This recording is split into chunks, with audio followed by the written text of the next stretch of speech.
আবারও বাংলার দিকে নজর রাখবো, কারণ 9 আগস্ট ছিল তিলোত্তমা কিংবা আরজিকর মেডিকেল কলেজের তরুণী চিকিৎসকের মৃত্যুর 1 বছর, এবং সেই 1 বছর অতিক্রান্ত হলেও আজকের দিনও দাঁড়িয়ে বিচার পায়নি নির্যাতিতার পরিবার, যার কারণে গতকাল নবান্ন অভিযানে ডাক দিয়েছিলেন তিলোত্তমার বাবা মা এবং বিচারের আশায় তারা গিয়েছিলেন। কিন্তু সেই অর্থে কি হয়েছে? পুলিশের লাঠিচার্জ করা হয়েছে অভয়ের মায়ের উপর, এবং সেই সঙ্গে পুলিশ সেই সময় তার মায়ের মাথায় লাঠি মেরেছে, শাখা ভেঙে দিয়েছে, পিঠে আঘাত করেছে, তারপর তাকে মাটিতে ফেলে দেওয়া হয়েছে। এতটাই আঘাতপ্রাপ্ত হয়েছেন তিনি যে পরবর্তীতে তাকে বেসরকারি একটি মেডিকেল কলেজে, বেসরকারি একটি হাসপাতালে ভর্তি করানো হয়েছে।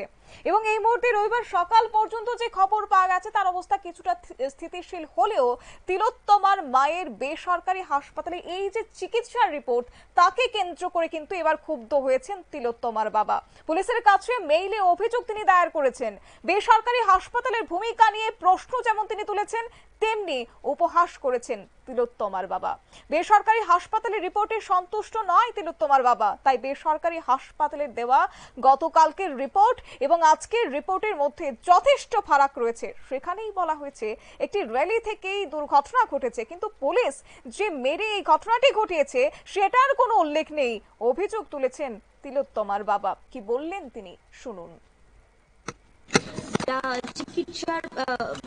চিকিৎসা হয়েছে বা সেই রিপোর্টে যা লেখা ছিল, আজকে যে রিপোর্টটা আমাদের হাতে তুলে দিচ্ছে সেই রিপোর্টটা অন্যরকম, যেমন অন্য কিছু লেখা আছে সেটার মধ্যে। যেমন বলছে যে একটা র্যালি থেকেই দুর্ঘটনা ঘটেছে, কিন্তু পুলিশ যে মেরে ঘটনাটা ঘটিয়েছে সেটা সেখানে উল্লেখ নেই।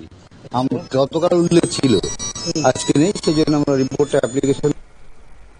আপনারা শুনলেন তিলোত্তমার বাবার অভিযোগ, এবং সেক্ষেত্রে জানা গেছে পুলিশ কিন্তু রীতিমতো গোটা ঘটনাকে এক প্রকার অস্বীকার করেছেন।